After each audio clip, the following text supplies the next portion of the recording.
ஆச்சி Royal gulab jamun packs ஒன்று வாங்கினால் ஒன்று இலவசம். மின்னம்பலம் நேயர்களுக்கு வணக்கம். நான் விஷால் பொலிவர். இன்றைய நேர்காணலில் நம்மோடு இணைந்திருக்கிறார் மூத்த பத்திரிகையாளர் திரு குபேந்திரன் அவர்கள். வணக்கம் சார். வணக்கம். அதிமுகவினுடைய மூத்த தலைவர்கள் ஒருவரான செங்கோட்டையன் அவர்கள் தாவேக்காவில் இணைய போவதாக மின்னம்பலத்தில் 2 நாளைக்கு முன்னாடியே பிரேக் பண்ணியிருந்தோம் சார். இந்த நிலையில் இன்றைக்கு அவர் தன்னுடைய எம்எல்ஏ பதவியை ராஜினாமா செஞ்சிருக்காரு. ஸோ தாவேக்காவில் அவர் இணைய போகிற விஷயம் ஒருவேளை இணைந்தால் என்ன மாதிரியான இம்பேக்டை தமிழக அரசியலை ஏற்படுத்தும்? இம்பேக்ட் அப்படிலாம் அது பெரிய வார்த்தை. அது என்ன அவருக்கு என்ன இம்பேக்ட் இருக்குது? அதிமுகவில் 1977 பயணித்த ஒருவர், 50 வருடங்கள் கிட்டத்தட்ட அவருடைய அரசியல் வாழ்க்கை. 72 சேர்ந்துதான் இன்னும் 55 வருஷம். இப்படிப்பட்ட ஒரு நபர் உண்மையிலே விஜய்க்கு பயன்படுவார். ஆனால் இவருடைய அரசியலுக்கு பயன்படுமா? ஒரு அதிமுக மாதிரி ஒரு கட்டமைப்புள்ள ஒரு கட்சியில் பயணித்தவருக்கு ஒரு புதிய கட்சி, இதுவரை எந்த தேர்தலையும் சந்திக்காத ஒரு கட்சியில் இணைந்து அவர் ஜெயிக்கவே முடியாது. சொந்த தொகுதியில் ஜெயிக்க முடியாது. அப்படிங்கும்போது இம்பேக்ட்ன்றதுலாம் கஷ்டம். நீங்கள் சொந்த ஒரு அதிமுகவிலே இருந்து கொண்டு தோற்ற தலைவர்களாக இருக்காங்க. அப்படி இருக்கும்போது நீங்கள் தமிழ்நாட்டு அரசியல் இம்பேக்ட்ன்றது ஏற்றுக்க முடியல. சார், இப்போது அவர் நீங்கள் சொல்கிற மாதிரி இத்தனை ஆண்டுகள் ஒரு எக்ஸ்பீரியன்ஸ் இருக்கக்கூடிய ஒரு தலைவர்னு சொல்கிறீங்க. ஸோ அது தாவேக்காவுக்கு எந்த அளவுக்கு பயன்படும் சார் அந்த ஆஸ்பெக்டில் பார்த்தோம்னா? அதாவது ஜெயலலிதா இருக்கும்போது அவருக்கு ரூட்டு போட்டு கொடுப்பாரு, தேர்தல் பிரச்சாரத்துக்கான ரூட்ஸும்பாங்க. நீங்கள் அதெல்லாம் தேவையே இல்லை. இன்றைக்கி அதோட பெரிய பெரிய டீம்லாம் வந்துட்டாங்க. எந்தெந்த ஊருக்கு போகணும், எப்படி போகணும், அதெல்லாம் இன்றைக்கி செங்கோட்டையன் தான் அதிமுகவுடைய தேர்தல் பிரச்சாரத்திற்காக பாதை வகுத்தார், வியூகம் வகுத்தார்லாம் அப்படி கிடையாது. 2001 இவர் எங்கே இருந்தார்? நம்ம இவர் பயன்படுத்தவே இல்லை. சரி, 2011 பயன்படுத்தினாங்களா? கிடையாது. அதாவது சென்னையிலிருந்து கன்னியாகுமரி வரை செங்கோட்டையனுக்கு ஒரு தொடர்பு இருக்கும். அதிமுக என்ற இயக்கத்தில் தொடர்பு உண்டு. கிளை செயலாளர்கள் எல்லோரும் பெயரையும் சொல்லி அழைப்பார் அப்படின்றலாம் இவருக்கு ஒரு சிறப்பு இருக்கும். ஆனால் தாவேக்கால சாத்தியமா? இப்போ தாவேக்கால நீங்கள் ஆதவர்ஜினியை கூப்பிட்டு களியக்காவிலை நகர செயலாளர் யார் கேளுங்க, சொல்லுவாரா? ஏன் அவருடைய ஒரிஜினல் பொதுச் செயலாளர் ஆனந்த், புஷி ஆனந்த் என்ற ஆனந்த், அவரை கூப்பிட்டு திருப்பத்தூர் பக்கத்தில் இருக்கிற ஒரு ஊர் பேர் சொல்லி, வடற்காடு மாவட்டம், வேலூர், திருப்பத்தூர் மாவட்டம், அந்த மாவட்டத்தில் ஒரு ஊர் பேர் சொல்லி கந்திலி, இந்த பகுதியுடைய செயலாளர் யாருன்னு சொல்லுவாரா? தெரியாது. அந்த கட்சிக்கு எனக்கு கட்டமைப்பு இல்லை. இவர் போய் என்ன பண்ண போகிறாரு? இவர் நம்பி சில பேர் கூட்டின்னு வர்றான்னு எதிர்பார்க்கலாம்.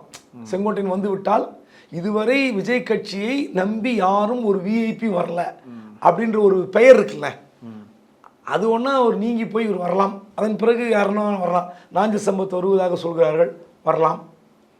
வேறு சிலர் வரலாம். இவ்வளோதானே தவிர விஜய் கட்சிக்கு செங்கோட்டையினால் இவ்வளோ பெரிய பலன் அப்படிலாம் எதுவுமே கிடையாது. சார், அவர் வெற்றி பெற மாட்டார்னு நீங்கள் சொல்லியிருந்தீங்க. ஆனால் ஈரோடை பொறுத்த வரைக்கும் அவருடைய செல்வாக்குன்றது அங்கே இல்லாமையாக இருக்கும். சரி, 2011 வாங்கின ஓட்டு, 2016 வாங்கின ஓட்டு 2021 இருந்ததா? கிடையாது. அதனால் அவர் செல்வாக்குள்ள தலைவர்னா, நீங்கள் அதிமுகவில் ஏன் அவர் வெளியேற்றப்படுகிறார்?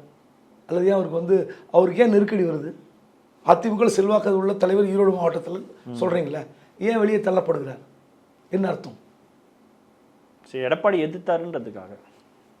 எடப்பாடி ஏன் எதிர்க்கணும்? இப்போ அவர் யார் கையிலும் சிக்கியிருக்கிறார். பாஜக கையிலையா திமுக கையிலையான்றது தெரியாது. அதனால தான் எடப்பாடி பழனிசாமி திமுகவின் பிடிகளில் சிக்கிக்கொண்டு சொந்த கட்சிக்கு துரோகம் செய்கிறாருன்னு சொன்னாங்க. திமுகவின் பி டீம்னே சொன்னார். இப்போது இன்றைக்கி பாருங்கள், விஜய் கட்சியில் சேரப்போகிறான்னு நீங்கள் பிரேக் பண்ண தான் சொன்னீங்க. நிறைய இணையதளங்களில் எழுதப்பட்டது, பேசப்பட்டது. 2 முறை விஜய் கட்சியினுடைய தேர்தல் பிரிவு மேலாண்மை செயலாளர் ஆதவர்ஜனை சந்திச்சிருக்கார். அதில் ஒரு சந்திப்பில் ஜான் ஆரோக்கியசாமி இருக்கார், தேர்தல் வியூக வகுப்பாளர். விஜய் யாருங்க? விஜய் ஒரு பெரிய தேசிய தலைவரா? இல்லை 4-5 தேர்தலில் தமிழ்நாட்டு அரசியலை புரட்டி போட்டவரா? செங்கோட்டையனுக்கு அவரை பார்க்க முடியலையா, அவங்க கட்சியில் இருக்கிற 2 பேரை பார்க்குறாராம். உண்மையிலே செங்கோட்டையன் அசிங்கம். இதில் வந்து அவர் வந்து இம்பேக்ட் கொடுப்பாருன்னு ஒரு நம்பலாம் மீடியாலாம். அப்படி ஒரு பரபரப்பு. இன்றைக்கி போய் வந்து ராஜினாமா கொடுக்குறாரு. சட்டமன்ற அலுவலகத்தில் சபாநாயகர் அப்பாவும் சட்டமன்ற செயலர் சீனிவாசனும் இருக்காங்க. தாவேக்காவில் இணைய போகிறார் என்றால் சபாநாயகர் அங்கே இருப்பாரா? தாவேக்கால் இணைய போகிறவருக்கு அப்பாவு வந்து மரியாதை கொடுப்பாரா? ஃபோட்டோ எடுக்க கொடுவாங்களா? அவர் அங்கே வந்து சட்டமன்ற செயலாளர் சீனிவாசனும் இல்லை, அங்கே அலுவலக உதவியாளர் ஒருத்தர் இருக்கார், அவர்கிட்ட கொடுத்துட்டு போங்கன்னு சொல்லுவாங்க. அதான் நடக்கும்.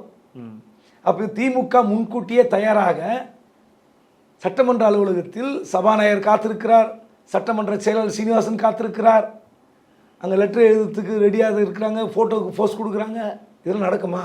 அப்போது செங்கோட்டையனுக்கு ஒரு கிராக்கி ஏற்படுகிறது. என்ன கிராக்கி?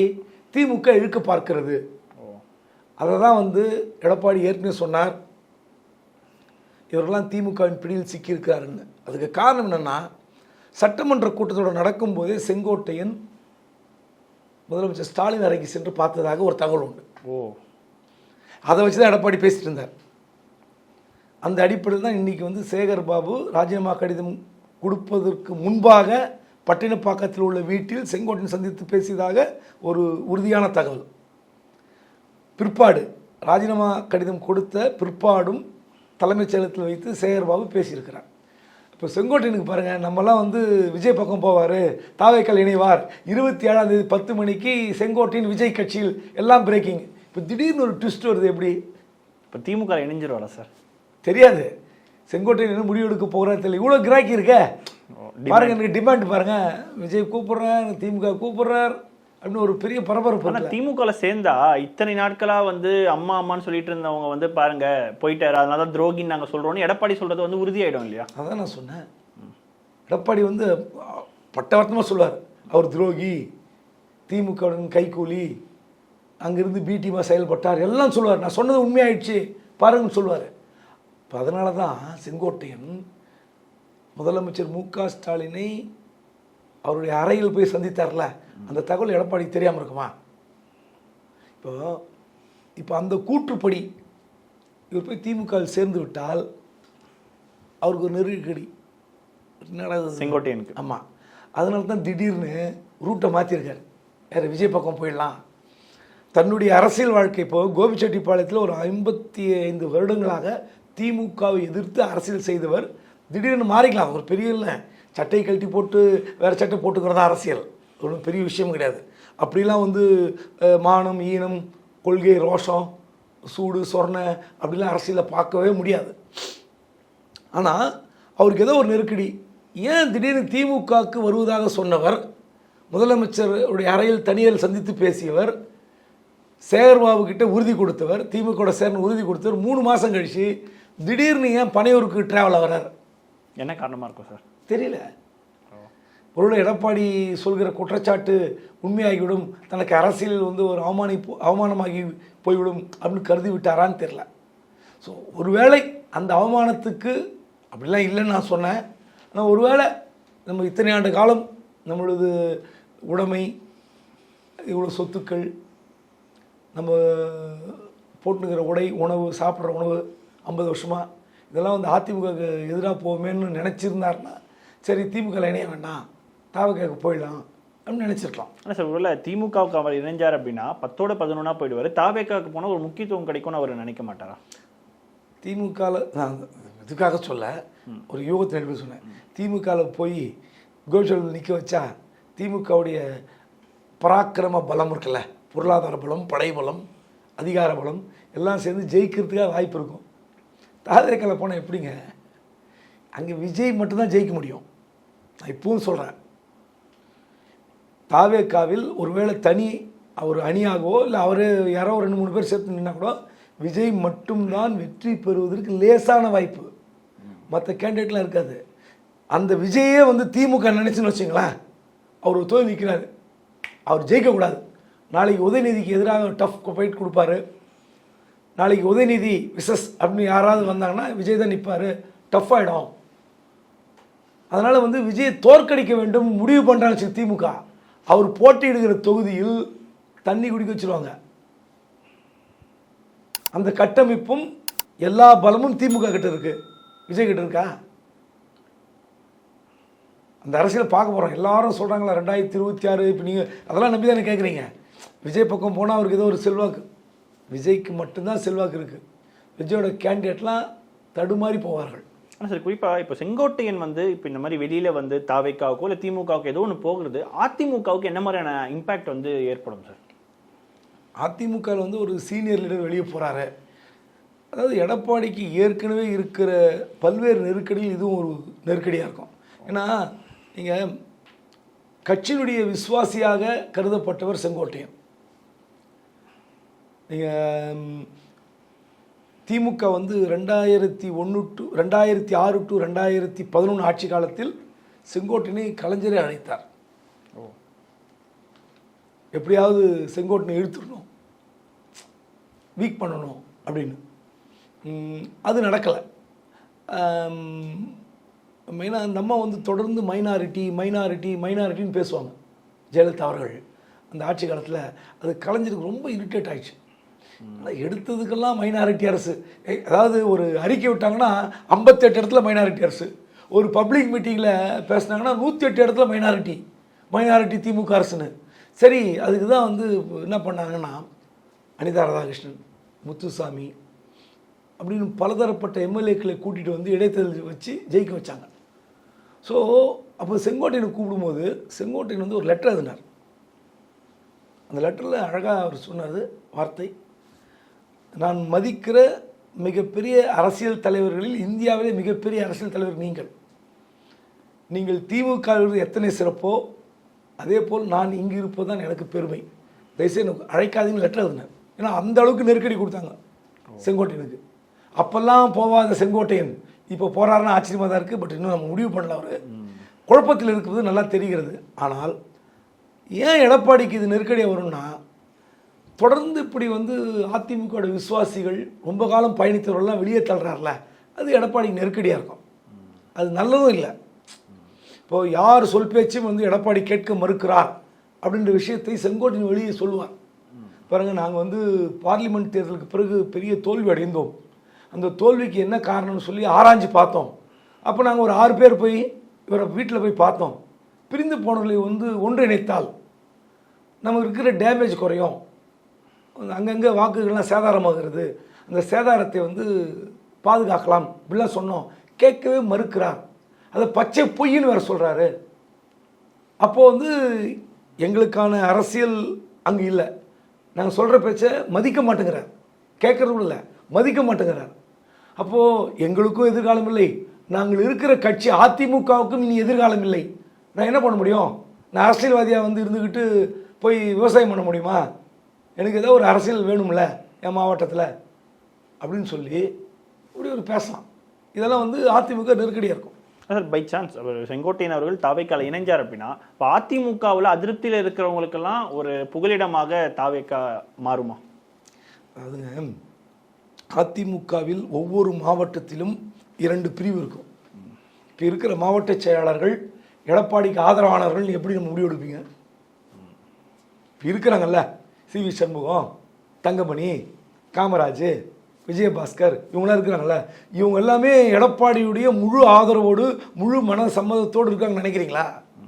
அவர்களையும் சந்தேக பார்வையில் தான் எடப்பாடி வைத்திருக்கிறார். நீங்கள் அவங்ககிட்ட போய் ஃப்ரெண்ட்லியாக பேசுனீங்கன்னா தெரியும். செங்கோட்டையும் வெளியே போயிட்டார், புலம்பிட்டார், நாங்களாம் புலம்ப முள்ளம்பர். புதுக்கோட்டை விஜயபாஸ்கர், விழுப்புரம் சி.வி. சண்முகம் எல்லாம் புலம்புவார்கள். இந்த எதிர்கோஷ்டி காத்திருக்கும், இவர் காலியானால் நம்ம தான். அதனால் ஒவ்வொரு கட்சியிலும் திமுக இருக்குது, காங்கிரஸில் இருக்குது. ஸோ ஒவ்வொரு கட்சியிலும் ஒரு எதிர்கோஷ்டி இருக்கும். அதனால் அதிர்ச்சியாளர்லாம் வந்து உடனே விஜய் பக்கம் ஓடி போய் நிற்பாங்களா, அங்கே போய் சேர்ந்துருவாங்களா சொல்ல முடியாது. இப்போது திமுகவுக்கு எதிராக ஒரு அதிமுக வலிமையான கூட்டணி அமைக்குமா?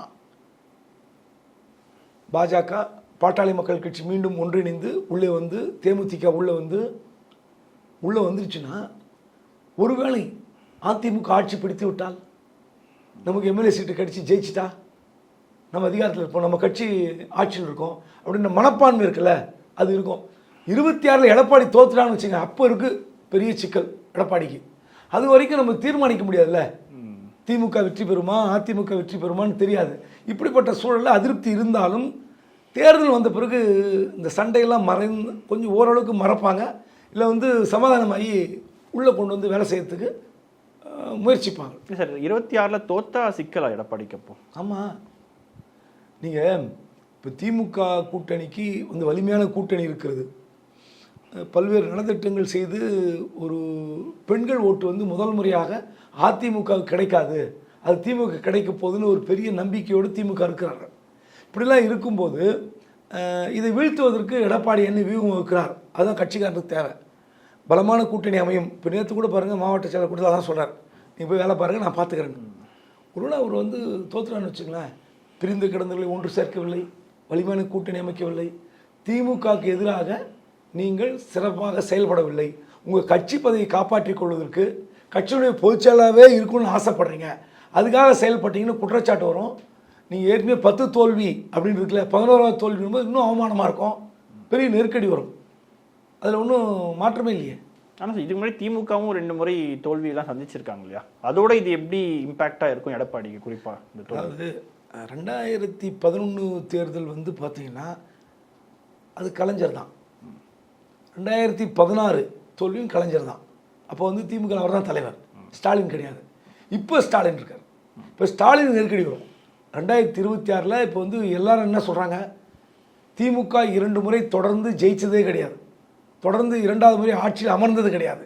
அப்படிப்பட்ட வாய்ப்பு ஸ்டாலினுக்கு கிடைத்திருக்கிறது. திமுக அணி வெற்றி பெறும், மீண்டும் ஸ்டாலின் முதலமைச்சர் ஆவார் அப்படின்னு சொல்கிறாங்கல்ல, அவருக்கு தான் நெருக்கடி. யாருக்கு? எடப்பாடி விட கூடுதல் நெருக்கடி அவருக்கு இருக்கு. ஒரு தோல்வி அடைஞ்சாவே. ஆமாம், நீங்கள் எங்கள் எதிர்கட்சியெலாம் தோண்டு போயிருக்கிறது, வலிமையான கூட்டணி இல்லை.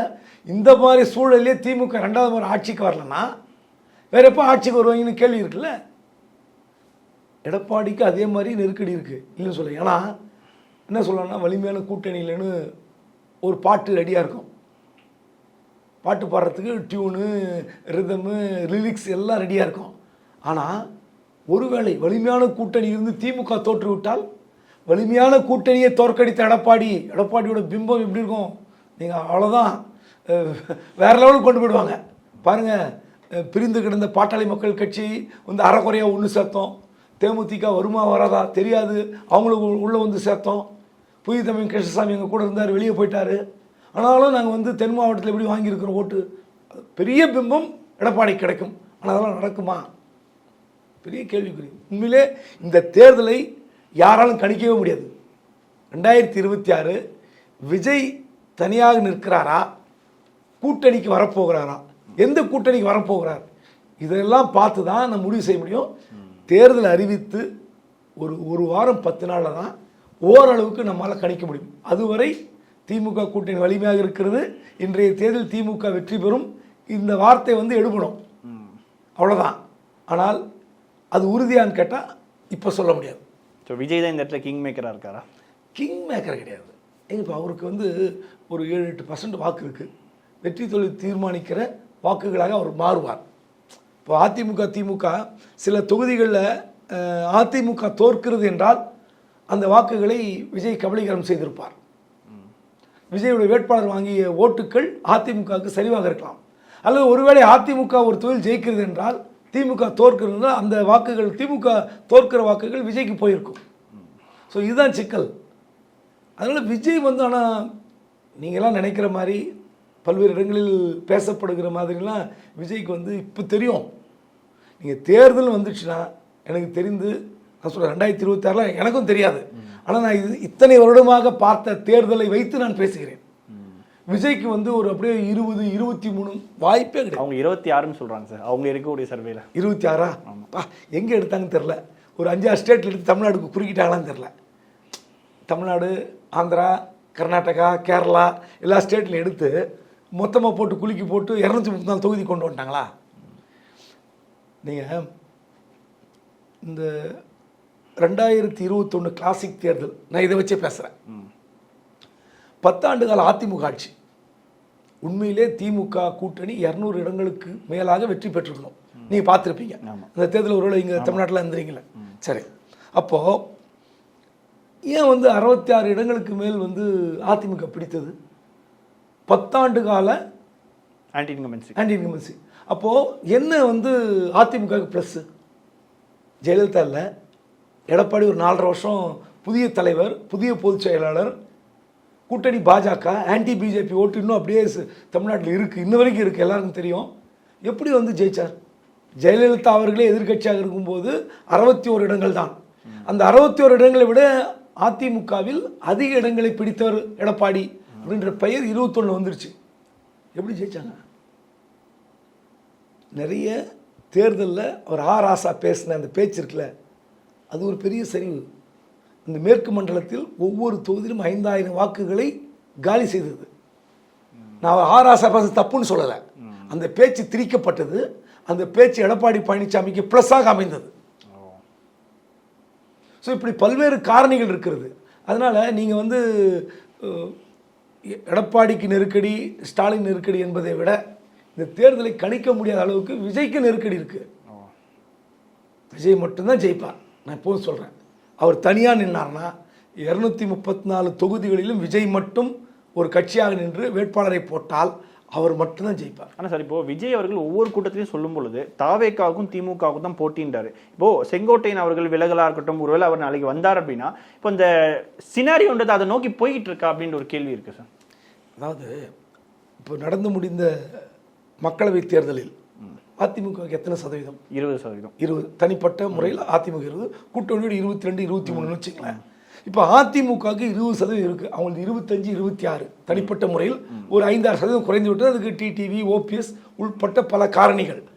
நான் தான் கேட்குறேன், நீங்கள் ஒரு அதிகாரப்பூர்வமாக நடந்த தேர்தலில் அதிமுகவுக்கு 20% இருக்கிறது, டெஸ்டட் ப்ரூஃப் இருக்குது. இப்போ எடப்பாடிக்கு இருக்கிற ப்ரூஃப் விஜய்க்கு இருக்கா? அந்த அதிமுகவுக்கு இருக்கிற ப்ரூஃப் விஜய்க்கு இருக்கான்னு கேட்குறேன். இல்லை. அப்போ எப்படி நம்ம வந்து விஜய் வந்து 20% மேலே வாங்குவான்னு எப்படி சொல்ல முடியும்? யாரோ ஒருத்தர் சொல்கிற சர்வேலாம் எடுத்துக்கவே முடியாது.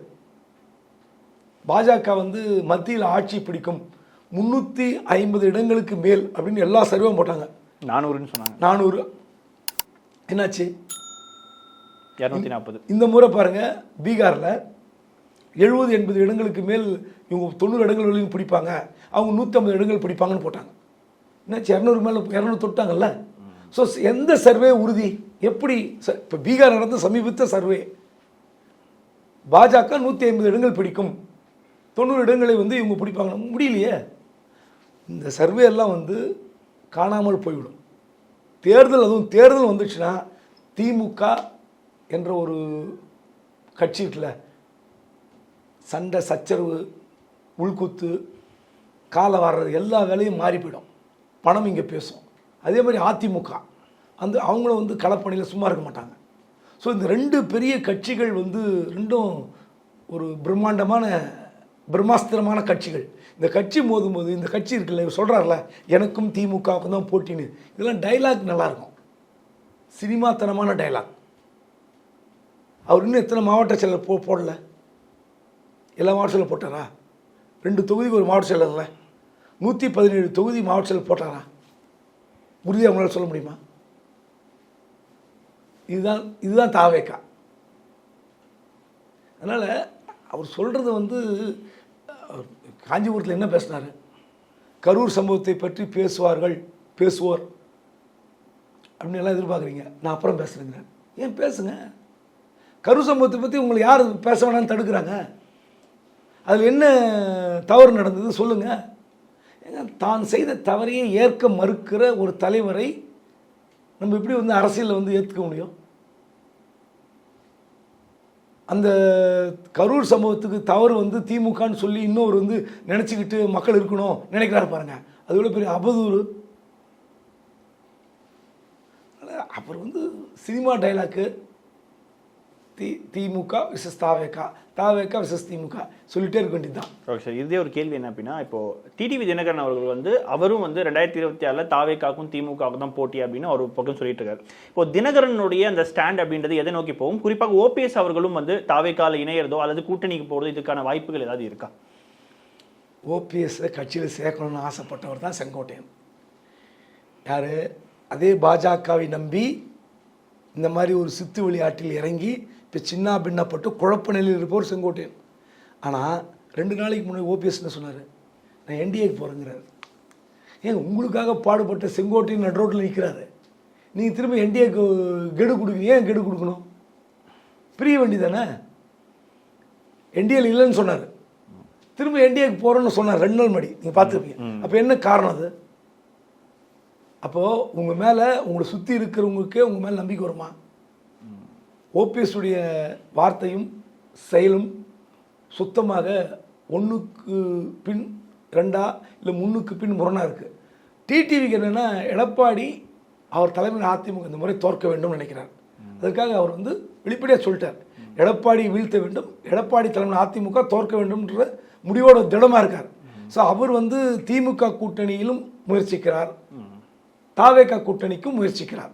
எந்த பக்கம் போவாருன்னு தெரியாது. நிச்சயமா சார். உங்கள் நேரத்துக்கும் கருத்து பகிர்வுக்கும் மிக்க நன்றி சார். நன்றி. ஆச்சி ராயல் குலோப் ஜாமுன் பேக்ஸ் 1 வாங்கினால் 1 இலவசம். மின்னம்பலம்.com தமிழின் முதல் மொபைல் பத்திரிகை.